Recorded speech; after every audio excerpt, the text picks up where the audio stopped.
Good afternoon. On March 11th, 2005,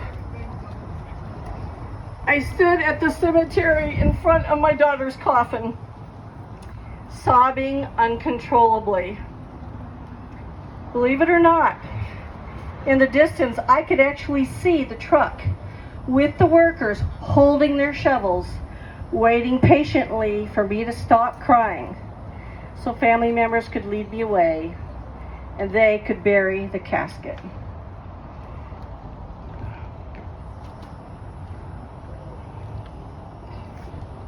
My daughter was 19 years old. Her name was Bethany Rivas, and she was killed by a drunk driver. She had just graduated in May of 2004. The place where she worked had just interviewed her for a supervisor's position. Her boyfriend of 2 years had asked her the day before the crash to be his wife. She had her whole life in front of her.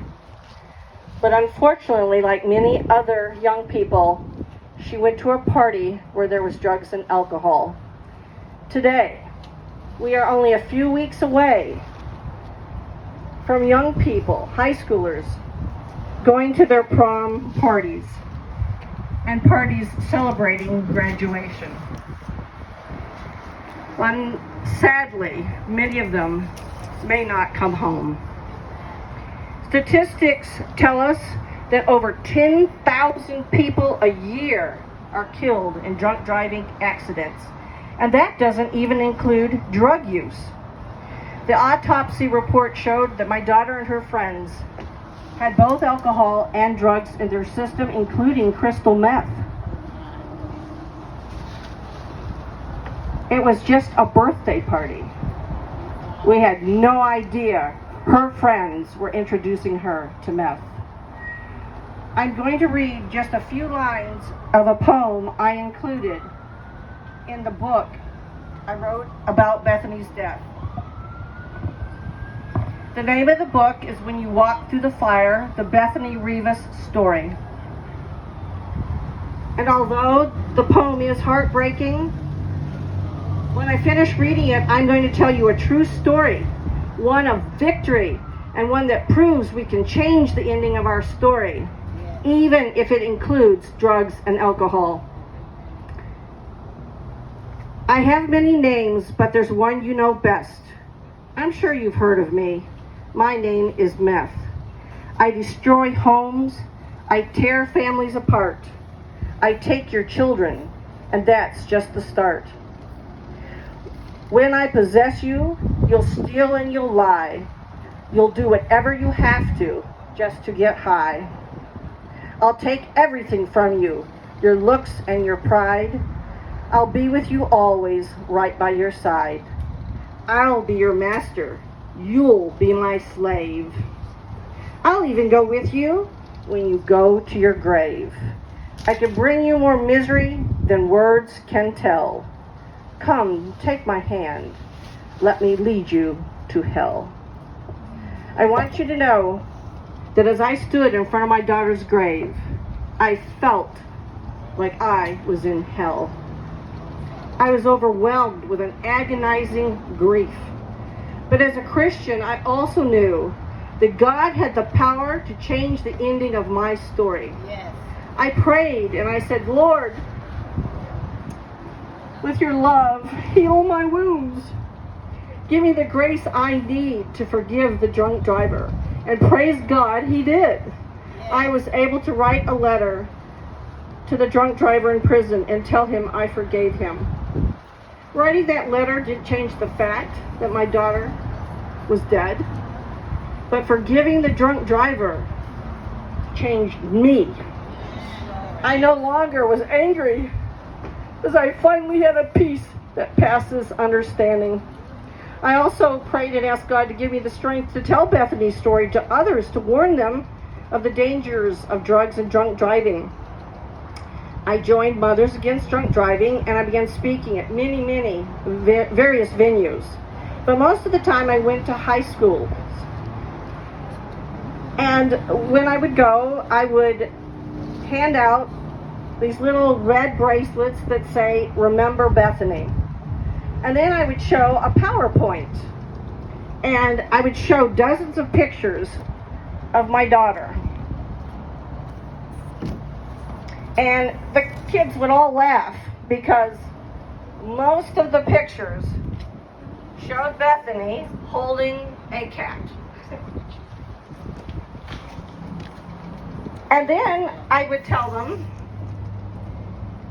that she had just graduated recently. And I would show them pictures of her graduation. I would tell them that her place of employment had just interviewed her for a supervisor's position, and that her boyfriend, the day before the crash, had proposed to her. But the promotion never took place, and the wedding never happened, because my daughter got in the car with a drunk driver, and he slammed his car into a tree. That day, all the pictures of our precious Bethany stopped. And you know, I wasn't sure if the students were listening. But one day my husband and I were eating in a restaurant. And after the meal, my husband took out his card to pay for the dinner, gave it to this nice young gentleman, the waiter.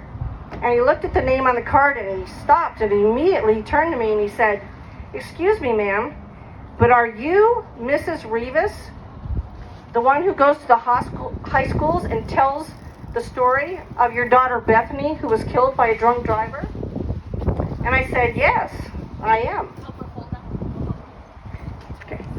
And he said, "Oh, Mrs. Rivas, I've been praying that I would see you again someday." He said, "You know, it's been 2 years since you came and you spoke in my classroom. It was a Monday morning, and I was hungover. I had been at a party the night before, and I had drunk and done things I shouldn't have done, taken things I shouldn't have. And I was so hungover that when you turned out the lights to do your PowerPoint, I intended to just sleep. But you know what? Those pictures of your daughter were so gripping, and your story was so powerful that I couldn't close my eyes." Amen. But then when you got to the picture of the tree where Bethany's car slammed into, and the wreath there, you started weeping. You began sobbing, and you couldn't go on. The whole class just sat there quietly, watching you cry. And suddenly I realized life wasn't just about me. You know, I'd been going to parties and doing alcohol, drugs, things I shouldn't have been doing. And my parents were so angry. They would yell at me. They would plead with me. They would ground me. They would take away my car keys. But nothing worked. Nothing. But when I saw you crying, weeping after all those years, still suffering from your daughter's loss, I knew I couldn't do that to my mother. I was on a road to destruction. And I didn't care about myself, but I cared about my mother. I didn't want her to cry like you were doing. So you know what, Mrs. Rivas? I'm going to tell you something. It's been 2 years, and I still have the bracelet that you handed out that says "Remember Bethany" hanging on the gear shift in my car. And every time I get in to drive, I remember your daughter's story. And I want to tell you something, Mrs. Rivas. Since the day you spoke, I have not had a single drop of alcohol. Your daughter's story changed my life. And since then, my editor, Suzette Morgan, who's here in front of me, and I have had many letters and emails from people saying, "The book, Bethany's story, changed my life." In fact, I've had avowed atheists write me and say, "It was when I read your book and all the miracles in it that were beyond coincidence that I changed my mind, and I now believe in God." I want all of you to know that you can change your story. It doesn't matter if you have an addiction, if you've been through a bitter divorce, or you've lost someone close to you.